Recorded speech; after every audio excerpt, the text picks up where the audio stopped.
Hello everyone. June 2026 session में exam currently अभी चल रहे हैं। काफ़ी ऐसे स्टूडेंट हैं जिन्होंने ये एग्ज़ाम नहीं दिया। अब सबका अपना रीज़न हो सकता है, जैसे एग्ज़ामिनेशन फॉर्म फिल नहीं किया हो या XYZ कोई भी रीज़न हो सकता है। काफ़ी बच्चे इस डाउट में भी है कि हमारा तो एग्ज़ाम अच्छा नहीं हुआ, फेल हो सकते हैं। अगर फेल हो गई तो फिर दोबारा एग्ज़ाम कब दे सकते हैं। दूसरी बात, असाइनमेंट दे दिए पर एग्ज़ाम नहीं दिए, तो क्या अब असाइनमेंट दोबारा से बनाने होंगे? अगर आपने असाइनमेंट भी नहीं दिया, एग्ज़ाम भी नहीं दिया, तो अब क्या करें?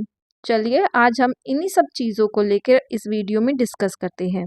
But before that, make sure you subscribe this channel for the further updates and share with your friends too. तो सबसे पहली बात ये कि इग्नू में सभी चीज़ें साल में 2 बार होती है। अब चाहे वो एडमिशन फॉर्म हो, री रजिस्ट्रेशन एग्ज़ाम हो या फिर असाइनमेंट सबमिशन को लेकर हो या फिर बहुत सी चीज़ें हैं, वो साल में इग्नू में हर बार 2 बार होती है। तो जो भी बच्चों ने जून वाले एग्ज़ाम मिस कर दिए हैं, वो सभी बच्चे दिसंबर 2026 में एग्ज़ाम दे सकते हैं। उसके लिए सितंबर में एग्ज़ामिनेशन फॉर्म आएगा, इसको फिल करना ज़रूरी है, तभी आप लोग दिसंबर में एग्ज़ाम दे सकते हैं। चलिए अब समझते हैं कि इसका इम्पैक्ट आपकी मार्कशीट में क्या रहने वाला है। तो फिर यह होगा कि जब प्रोग्राम कंप्लीट हो जाने के बाद आपकी मार्कशीट आती है, तो उसमें ये सभी चीज़ें लिखी रहती हैं कि आपने कौन से सब्जेक्ट का किस मंथ में और किस ईयर में क्लियर करा है।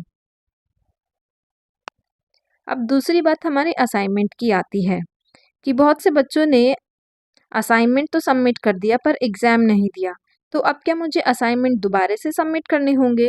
या फिर अगले सेशन में मैं दोबारा एग्ज़ाम देने के लिए एलिजिबल हूँ या फिर क्या करूँ? तो ये सारे डाउट भी हैं, चलिए समझते हैं इसे भी।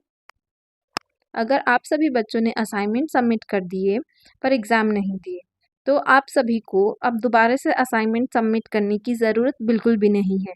एक बार असाइनमेंट सबमिट कर देने के बाद उसका स्टेटस आ जाएगा।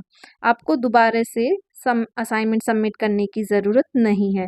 अगर एग्ज़ाम मिस कर दिए हैं तो अगले सेशन में आप इसे दे सकते हो, जो कि सितंबर में एग्ज़ामिनेशन फॉर्म आएंगे, तो फिर आप दिसंबर एग्ज़ाम के लिए आप एलिजिबल हो जाओगे। पर इससे पहले आपको एग्ज़ामिनेशन फॉर्म फिल करना होता है। और रही असाइनमेंट की बात, तो आपको अपने असाइनमेंट की वैलिडिटी चेक करनी होगी कि अगर वो दिसंबर 2026 के लिए एलिजिबल है या फिर नहीं है, उसकी वैलिडिटी इतनी है या फिर नहीं है। अगर उसकी वैलिडिटी है, तो फिर आपको परेशान होने की कोई ज़रूरत नहीं है।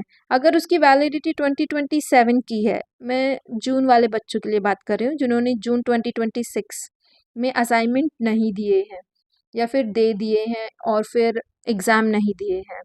तो इससे रिलेटेड है कि आपको असाइनमेंट दोबारा बनाने की ज़रूरत नहीं है, अगर वो दिसंबर 2026 तक के लिए वैलिड है। क्योंकि सारा मेन रोल आपकी वैलिडिटी ही प्ले करती है आपके असाइनमेंट सबमिशन में। बस ये याद रखिएगा वो 2027 के लिए ना हो, वरना तो फिर उसके लिए आपको दोबारा से असाइनमेंट बनाने होंगे। एक और बात, बच्चे बोल रहे हैं कि हमने असाइनमेंट नहीं दिए पर एग्ज़ाम दे दिए। तो फिर कोई बात नहीं, एग्ज़ाम दोबारा से देने की कोई ज़रूरत नहीं है। अगर असाइनमेंट नहीं दिए तो वो आप अपने अगले सेशन में जमा कर सकते हैं। अगर असाइनमेंट जमा नहीं कर पाए आप लोग, तो आप सितंबर अक्टूबर जो अभी 2026 में आएगा, आप उसमें भी अपने असाइनमेंट सबमिट कर सकते हो उसकी वैलिडिटी के साथ। बस आप लोग यह बात याद रखना कि जो असाइनमेंट के क्वेश्चन पेपर है वो दिसंबर 2026 तक वैलिड रहनी चाहिए। और कई बार क्वेश्चन पेपर भी चेंज हो जाता है, तो फिर उसका भी ध्यान रखना। बहुत बार ऐसा भी होता है कि 5 सब्जेक्ट के असाइनमेंट है और आपने 4 के सबमिट कर दिए और 1 रह गया।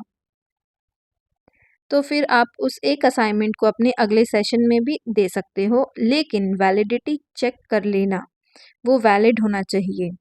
अगर आपका वैलिड नहीं रहा तो फिर आपको दोबारा से असाइनमेंट बनाने पड़ेंगे। और एक और लास्ट बात, अगर आपका स्पेंड टाइम ख़त्म हो रहा है जून 2026 सेशन का, तो आप अगले सेशन में भी असाइनमेंट और एग्ज़ाम दे सकते हो, पर उसके लिए आपको न्यू एडमिशन लेना पड़ेगा, उसके बाद ही आप कर पाओगे। अगर आपको ये वीडियो इन्फॉर्मेटिव लगी हो तो please like share and subscribe. Thank you so much.